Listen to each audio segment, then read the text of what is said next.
Hello friends, today we are going to solve another interview problem. Uh, so the problem is maximum contiguous ones with single flip in a binary array. So first let's understand the problem. So it's a binary array. That means all the elements are either 0 or 1, right? And we need to find the longest contiguous sequence of ones, and the condition is we are allowed to do one single flip from 0 to 1. So let's see a couple of examples. Let's take this first example. This is 1 1 0 1 0. So we can see if we can flip this 0 to 1, we'll get 4 contiguous ones. So our output is 4. The flip the 0 at index 2 to 1, right? Let's see another example. So here we have 1 0 0 1 0. So flip any of the 0 element to 1. So we can flip this to 1. So these two will be continuous. If we can flip this 0 to 1, then these two will be continuous. Or we can flip this 0 to 1 and this will be continuous. So our answer would be 2 here. If all the elements are 0, as in the next example, we can flip any 0 to 1 and the output is 1. And last example is if all are ones, no flipping required. This is incorrect. The output should be 5. I'll correct it later. Yeah, all are ones without any flipping. We get all continuous ones, which is 5. So how I'll solve this problem? Let's go to our blackboard. Where is the blackboard? Yeah, so let's take example. Let's say we have 1 1 0 0 1 1 1 and 0 1. So let's say we have this. So we'll solve this problem using a technique called sliding window technique. So in this technique, we'll have 2 pointers. One is left and one is right. Initially, both will be pointing to the first element of the array. And we also have a variable called max, and this will be our final answer. And max would be, we'll keep updating the max with right minus left. Okay, if needed. So let's walk through this. So we have one, we start with left and right both at 1, and now we'll move the right pointer to the next element, and if it is 1, we'll calculate right minus left, which is like 2, and we'll update the max to 2. Then we move the right pointer to next element. Now this is 0, so we'll keep moving the right element until we find 0. Okay, and we'll take another variable. Let's call it as flip count, and initially it would be 0. We know that we are allowed to do single flip, right, from 0 to 1. So when right is here, and this is 0, we'll check the flip count. If the flip count is 0, that means we can flip this 0 to 1, right?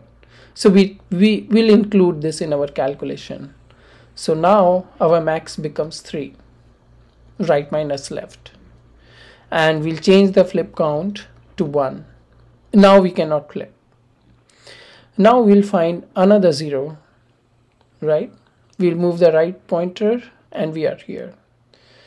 So right pointer is at 0, the flip count is 1, that means we cannot flip anymore.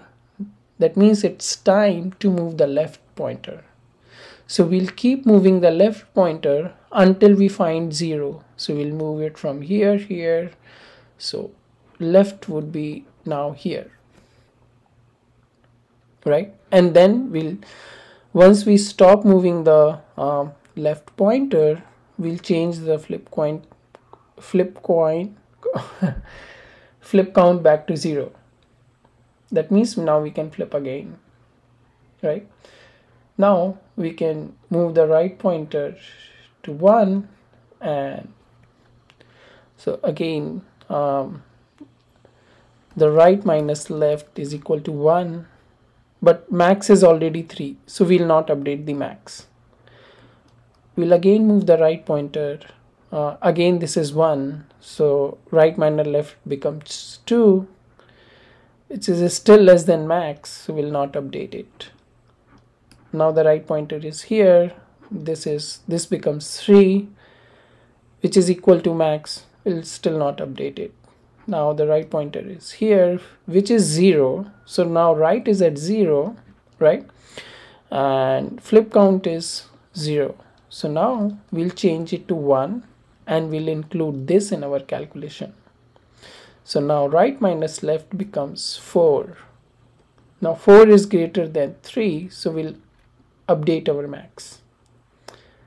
And now again we'll move the right pointer, and this is at 1, so we'll include this. So this becomes 5 and this becomes 5. Right, so our final answer for this would be 5, and we can see in this, if we flip this 0 to 1, we'll get 5 ones. So this is how we are going to solve this problem.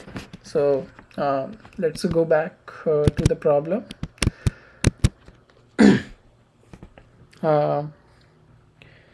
So yeah, we are going to use the sliding window technique. Initialize 2 pointers left and right to 0. Set the flip count to 0. Additionally, initialize the max variable to 0. We'll keep track of maximum length of contiguous 1 sequence. Right? Now, move the right pointer towards right until encountering 1.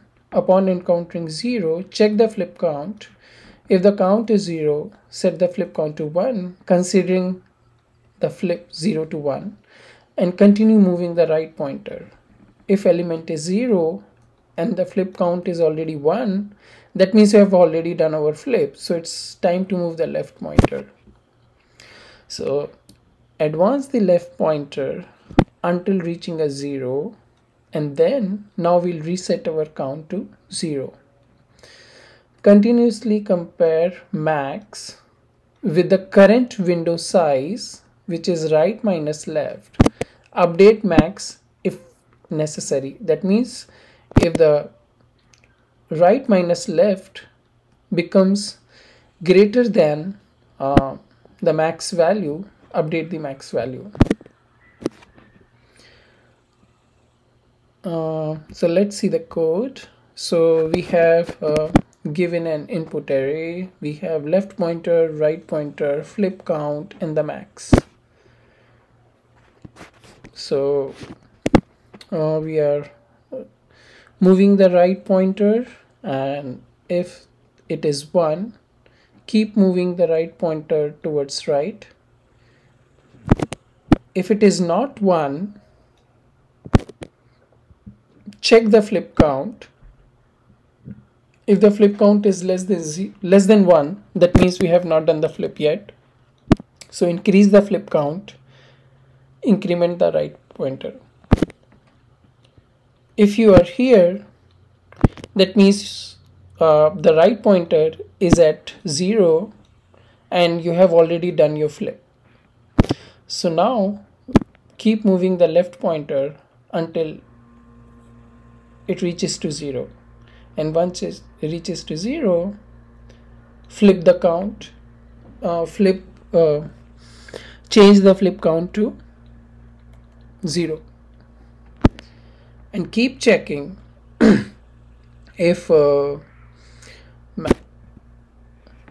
keep checking the max if it needs an update. If right minus left at any given point of time becomes greater than the max value, update the max value, and at the end return the max. So let's run this code.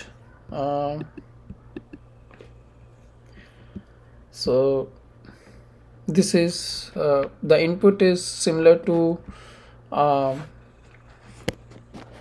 the example which we just saw, 1 0 sorry 1 1 0 0 1 1 1 0 1, right?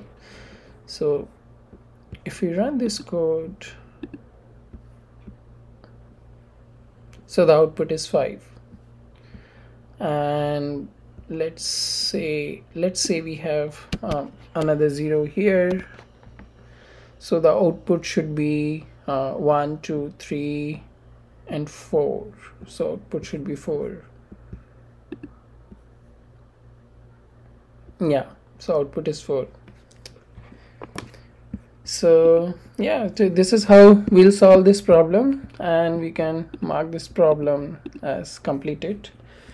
And I leave the link of this problem in the description for your reference. You can visit our website tutorialhorizon.com for other interesting problems, and I'll see you guys in the next video with a new problem. Bye bye.